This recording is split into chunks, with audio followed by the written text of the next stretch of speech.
Bakı Dövlət Universitetində kompüter elmləri ixtisasına 618 balla daxil olub və bakalavrı 92 ortalama ilə bitirməyimə baxmayaraq aldığım ilk iş təklifi vizitka çap etmək idi. Azərbaycanda bir çox gəncin oxuduğu ixtisas ilə işlədiyi pozisiya arasında heç bir əlaqə yoxdur. Çünki universitetdə lazımi təhsili ala bilmədiyindən əlaqəsiz işlərə yönəlirlər. Bəs həqiqətən də həll yolu budurmu? Xeyr. İş tapmaq üçün təcrübə lazımdır. Təcrübə proqramı üçün isə bilik lazımdır.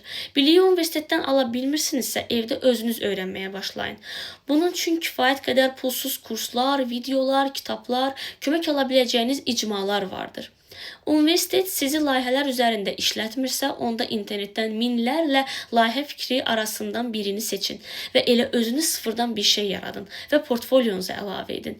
Bundan sonra təcrübə proqramı tapmağınız asanlaşacaq. Amma tapa bilmirsinizsə, GitHub üzərindən open source layihələrə qoşulun.